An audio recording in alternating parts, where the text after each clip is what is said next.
preocupa. Ahora sí. Ahora sí. Qué lástima. Bueno, igual vamos a repetir algunas cosas. Porque con este ejemplo volvemos a repetir las formas de expresión, entonces gráfica y a través de la tabla, ¿sí? Vamos con este ejemplo. El experimento aleatorio es observar el sexo de 3 terneros al nacer.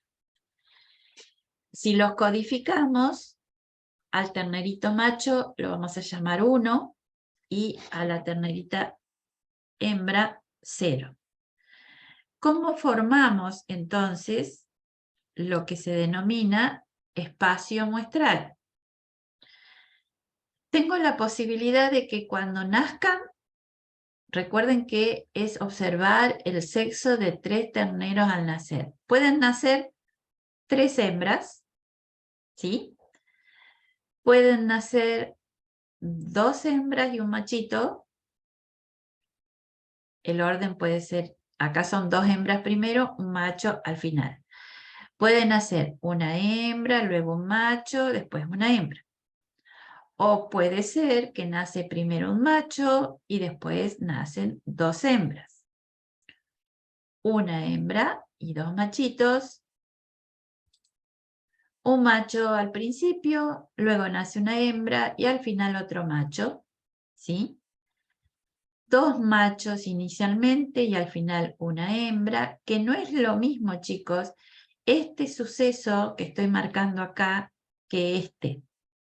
¿Por qué? Porque en este suceso el primer nacimiento es de una hembra y los nacimientos que le siguen son machos. Mientras que en el primer nacimiento es un macho, el segundo nacimiento un macho y el tercero una hembra. Y después está el suceso de que nazcan 3 machos, ¿sí? Es decir, miren cómo está integrado el espacio muestral. ¿Cuántos sucesos tengo? ¿Son sucesos simples? ¿Son sucesos complejos o compuestos? ¿Cuántos hay?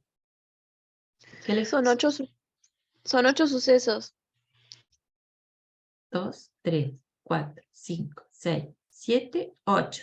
¿De qué tipo? 8 sucesos. Terminar la 2 oración. simples y los otros compuestos. En realidad son compuestos, exacto. Sí, perfecto. Muy bien. Entonces, si nosotros decimos que la variable aleatoria discreta que nos interesa es saber el número de terneros machos, ¿sí? O sea, ese es un planteo que nos hacemos.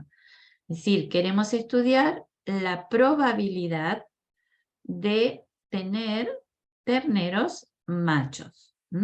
La variable aleatoria discreta, entonces, el número de terneros machos. Vamos a ir viendo.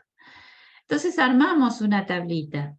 Y como dijimos al principio, que bueno, lamentablemente no se grabó, pero queda en el PDF, en la primera columna de la tabla, esta es una tabla de distribución de probabilidad, ¿de qué? Distribución de probabilidad de, a ver, viene la variable, distribución de probabilidad de, vamos a ir escribiéndola. ¿Cómo sería el título de esta tabla? Bueno, no hay dudas que tenemos una distribución de probabilidad, porque acá tenemos la columna de probabilidad, de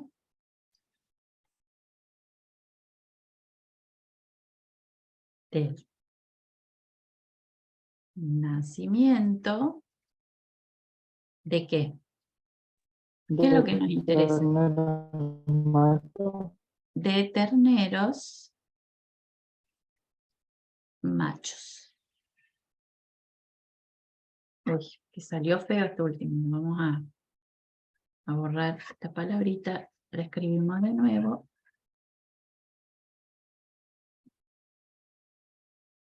De terneros machos. ¿Sí? Entonces, ¿qué tenemos acá? ¿Qué es esto? 0, 1, 2, 3. ¿Qué es eso? ¿Qué es 0? 4 sucesos que se pueden dar. Es decir, que no nazca ningún macho, que nazca 1, que nazca 2 o que nazca 3. ¿Sí? Entonces, de acuerdo a nuestro espacio muestral, que lo voy a mostrar nuevamente para que ustedes lo recuerden. Perdón. Ahí. Vamos a ir poniendo números. Fíjense que lo que nos interesa es que nazca un ternerito macho. ¿Sí? Entonces, ¿qué puede suceder? Vamos a escribir acá, así nos acordamos.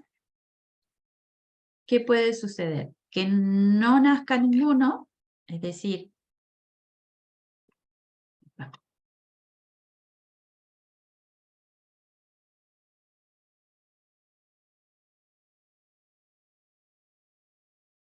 cero, que no nazca ninguno.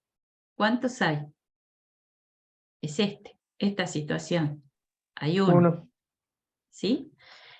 Que nazca un ternero macho. ¿Cuántas situaciones tengo? Acá hay una, 3, acá hay otra, y acá está la otra. ¿Sí?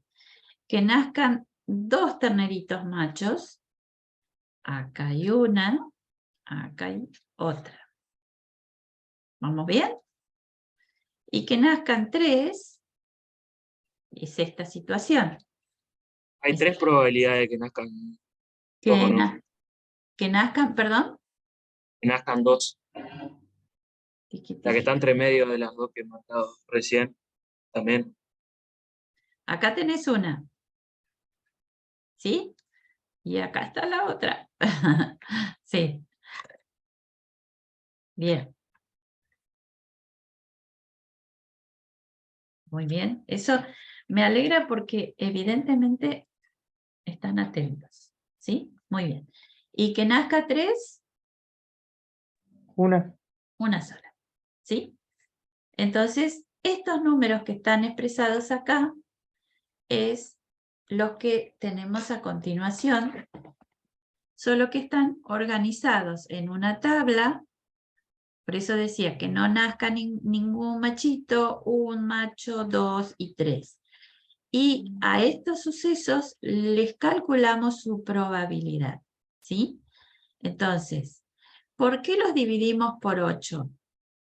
Por algo que dijimos recién. porque son 8 muestras.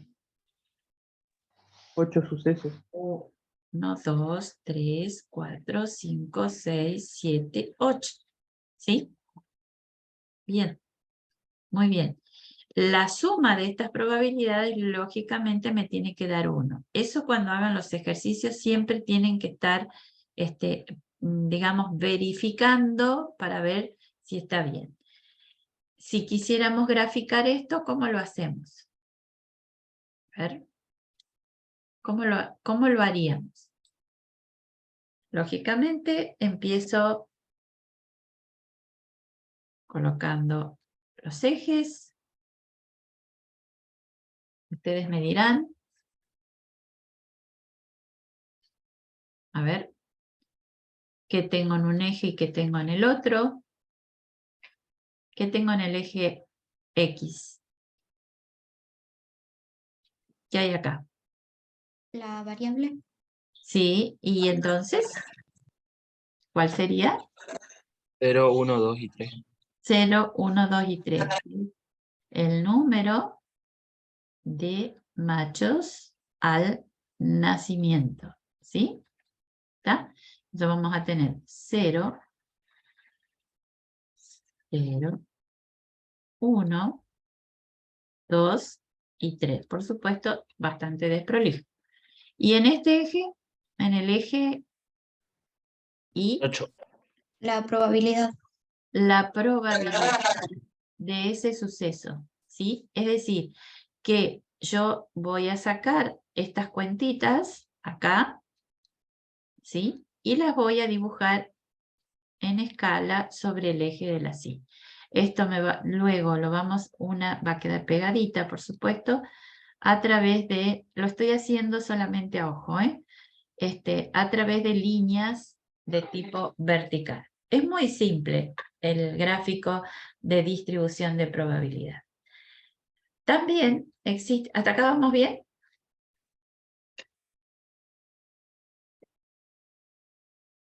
Bueno, existe lo que se denomina diagramas de probabilidad, ¿sí?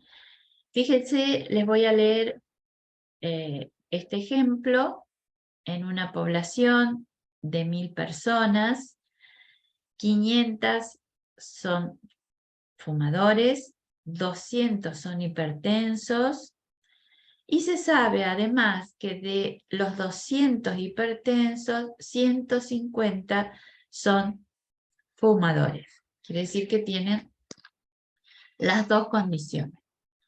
Entonces, si se selecciona una persona al azar, ¿cuál es la probabilidad de que no tenga hipertensión y no sea fumador? Esa es una. La segunda, ¿cuál es la probabilidad de que no tenga hipertensión o no sea fumador? Lo primero que tienen que mirar acá, recuerden si los sucesos son excluyentes o no excluyentes, más allá del gráfico que vamos a hacer. Que tenga hipertensión y que no sea fumador, ¿esos sucesos son excluyentes, no excluyentes? ¿Qué les parece? Que tenga hipertensión y que no sea fumador. O que sea fumador. ¿Qué son? ¿Se pueden dar en forma separada? Lo voy a decir en términos más claros. ¿Se puede? ¿Cómo? Perdón, alguien dijo algo y no alcancé a escuchar. Los chicos respondieron, pero no escuché yo. Sí. Si se pueden dar los sucesos en forma independiente, quiere decir que son excluyentes. No es que uno depende del otro para que se dé. Tener hipertensión y ser fumador son totalmente excluyentes, porque yo puedo ser fumador e independientemente puedo tener hipertensión o no tener, y al revés, ¿sí? Bien, entonces, fíjense, este es un ejemplo. Este ejemplo es importante que ustedes lo interpreten porque vamos a hacer ejercicios de este tipo. Voy a ir un poquito para atrás. Yo tengo una información. La información es que hay 1000 personas en la población. Por lo tanto, ese 1000 lo voy a expresar como el total de los individuos. ¿Sí? Vamos acá. Es este. Profe, Sí. ¿le Escucho. puedo hacer una consulta? Sí. ¿No podría repetir la definición de sucesos excluyentes? Sí. Dos sucesos son excluyentes cuando no se pueden dar juntos. O sea, se excluyen. Se excluyen. Vos no podés tener ser hipertenso y no hipertenso a la vez. Esos son excluyentes. ¿Sí? Claro. Ujú. ¿Sí? Pero no son excluyentes dos sucesos que se pueden dar en forma conjunta. Ser fumador y además hipertenso. Esos no son excluyentes. ¿Se entiende? También se llaman sucesos independientes cuando pueden, es decir, cuando decimos, bueno, o es hipertenso o no es hipertenso. Esos son independientes. ¿Se entiende la... ¿quién me preguntó, perdón? ¿Cuál es el nombre? Yo le consulté. Meonís Sol. Menonís. Sol, escúchame, Sol, ¿lo entendiste? Sí, ahora sí, profe. Ok, muy bien. Bueno, vamos entonces ahora a esta tabla, que es la tabla de doble entrada, con dos variables que ya veníamos usando, Pero ¿qué pasa? Tengo cierta información, que es, empezando que es una población de 1000 personas, me dice además que 500 son fumadores, ¿sí? Y 200 son hipertensos. Y tengo otra información que de los 200 hipertensos, 150 son fumadores. ¿Qué les parece? ¿Yo puedo terminar de armar esta tabla sin otra información? Es simple deducción, ¿eh? Sí, Sí. A ver. O sea, Lo de los no fumadores se puede calcular restando 200 menos 150, el total menos la cantidad de fumadores, en la parte de hipertensos. de No sé si me los expliqué. hipertensos, Sí. de los 200. de los hipertensos, que son 200, no hay duda que acá me quedan 50, ¿sí? Que son no fumadores. Vamos a borrar todo esto. Bueno, están en otro orden, pero ahí aparecieron. Los 50 que me estaba diciendo recién. Por otra parte, eso lo hicimos con los hipertensos. Con los fumadores hacemos lo mismo. Si teníamos el dato, ¿sí?, de que hay 500 fumadores, pero de esos 500, 150 eran hipertensos, no hay duda que la diferencia son no hipertensos, ¿sí? Luego, acá, en los no fumadores, como teníamos el dato de 1000 en total y de 500 fumadores, bueno, los no fumadores son 500. Eso no hay duda. Y así completamos los no hipertensos. ¿Se entiende, chicos? Es decir, que teniendo alguno de los datos, después podemos deducir el resto. Una vez que tenemos armada esta tabla, que es simple deducción, ¿sí?, entonces pasamos a formular el diagrama, los diagramas. Los diagramas de probabilidad están armados en el sentido de conjuntos, es decir, tenemos el conjunto de los no fumadores, el conjunto de los fumadores y el conjunto de los hipertensos. El tema es que los 200 que tenemos acá están compartidos, es decir, ¿por qué están compartidos? ¿Qué les parece? Acá tenemos 450, ¿qué les pasa? Voy para atrás. De nuevo, no fumadores 500, fumadores 500, hipertensos 200. Entonces tenemos no fumadores 450, teníamos 500, pero 450 son no fumadores y los otros 50 también son no fumadores, pero ¿qué les pasa? Son hipertensos. Lo mismo pasa dentro de los fumadores. Hay una parte que son fumadores solamente y otra parte que son fumadores e hipertensos. Es decir, que en los diagramas lo que representamos son numéricamente a través de conjuntos los distintos sucesos, ¿sí? ¿De dónde salió ese 200? De 150 más 50, que eran los que tenían esa condición de ser hipertensos. ¿Sí? Ese es un diagrama. Preguntas sobre el diagrama.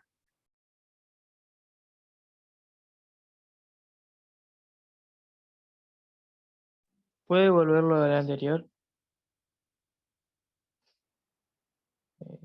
Ahí está. ¿Ahí? HTA, hipertensión. Sí, Listo. Ahora sí. porque acordate que en la tabla, ¿sí?, teníamos 200 hipertensos, Pero de esos 200 hipertensos, 150 eran fumadores y 50 no fumadores. ¿Mm? Entonces, fíjate, dentro de los no fumadores había 50 hipertensos, lo que estábamos diciendo recién, y de los fumadores, 150. Lo que hacemos es unir, es decir, aquello que es común, que son los hipertensos, que es lo amarillo. Común, solo que una parte está atribuida a los no fumadores y otra parte a los fumadores. Pero que ustedes sepan lo que es un diagrama de probabilidad. ¿Estamos hasta ahí? Sí, sí. Muchas gracias. Ok. Muy bien. Bueno, vamos a contestar la pregunta. Ahora que pudimos armar la tabla, el diagrama, ¿cuál es la probabilidad de que no tenga hipertensión y no sea fumador? Y cuidado con la IESA.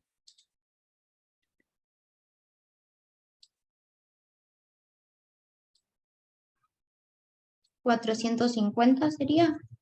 Entonces, vamos a ver.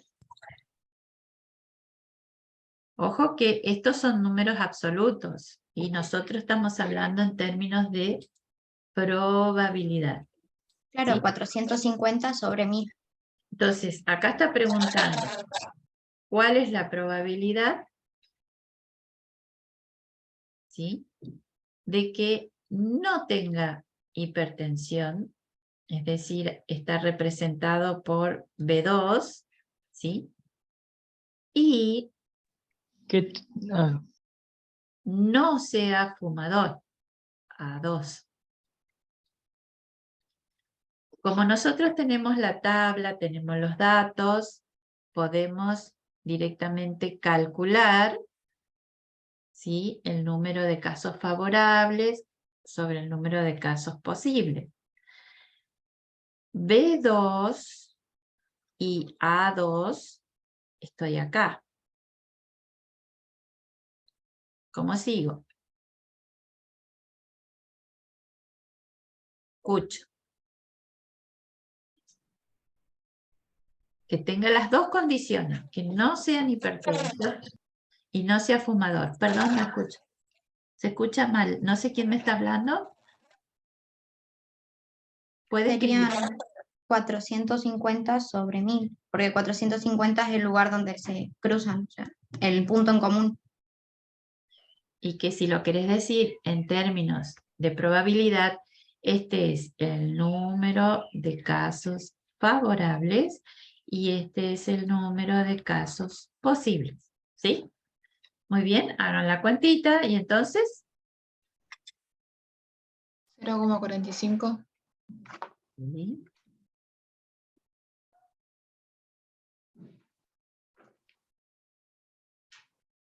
Por lo tanto, perdón. Por lo tanto, ¿cómo es la respuesta?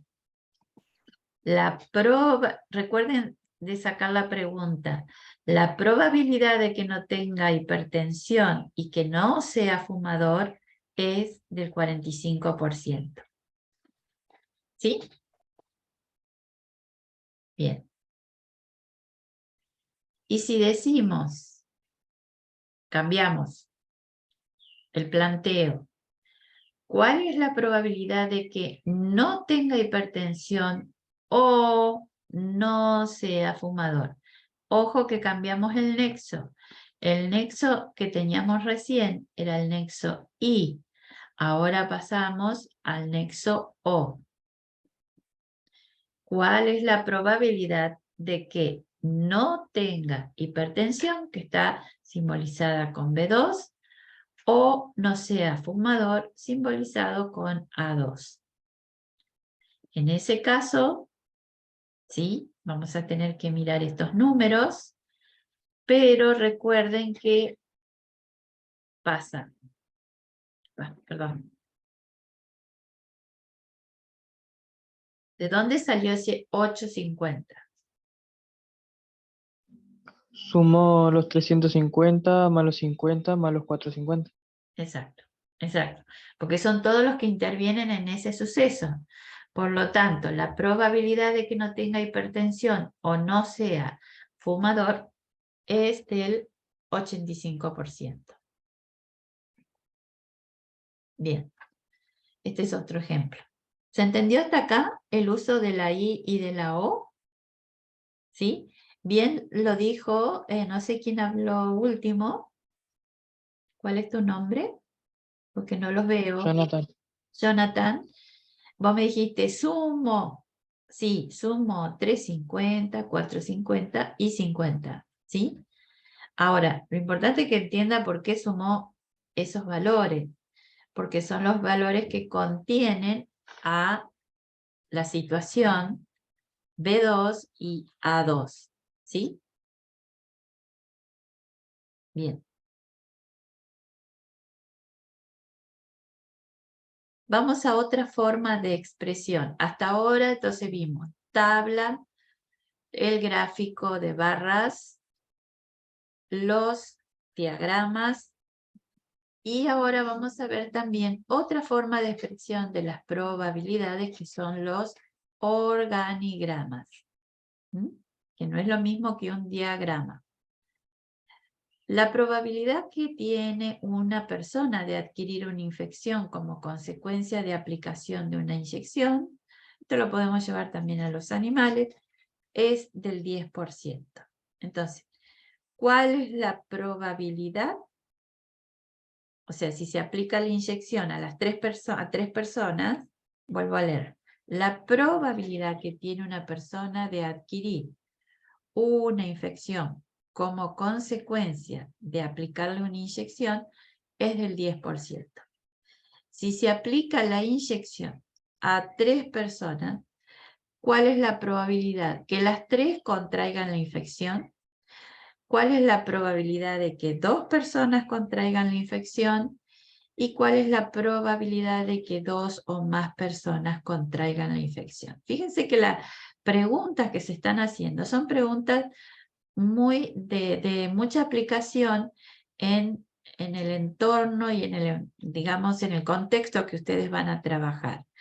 Si uno dice, bueno, si hay un 10% de probabilidad de que a los animales, no sé, X, cualquier tipo de animal, le aplico una inyección, ¿sí? Y tengo un 10% de posibilidad de que se infecte.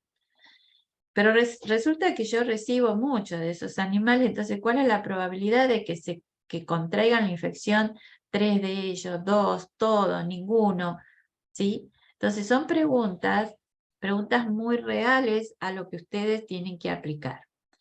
Entonces, esto lo vamos a hacer con un organigrama porque estamos hablando de pocos animales. Acá yo lo pasé al contexto de animal. O sea, la probabilidad que tiene un animal de adquirir una infección como consecuencia de aplicarle una inyección es del 10%. Vamos a pensarlo en ese sentido. Si se aplica la inyección a 3 animales, ¿sí? Va a ir sucediendo esto.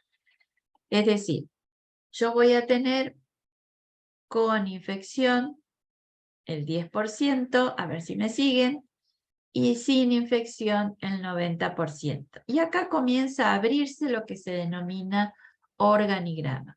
El organigrama nos va a dar todas las combinaciones posibles de los sucesos que nos interesan. De estos que tienen con infección, a su vez vamos a tener el 10% con infección y el 90% sin infección.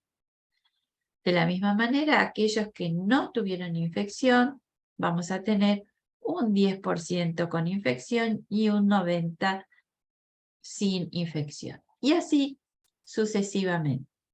Fíjense que ante cada situación tenemos la probabilidad de que se infecte en un 10% y que no se infecte en un 90%.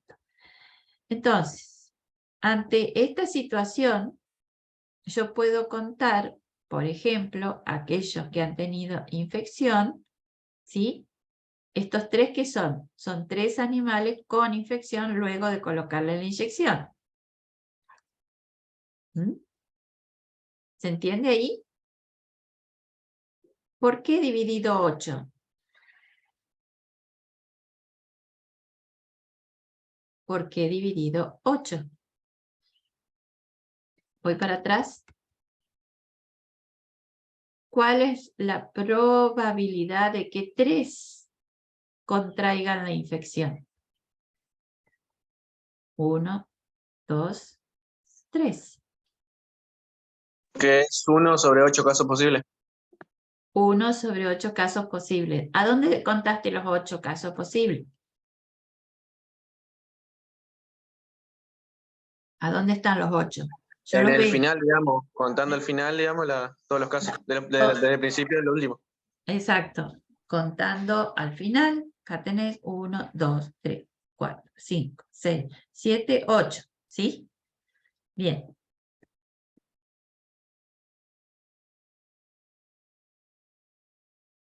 ¿Qué es eso?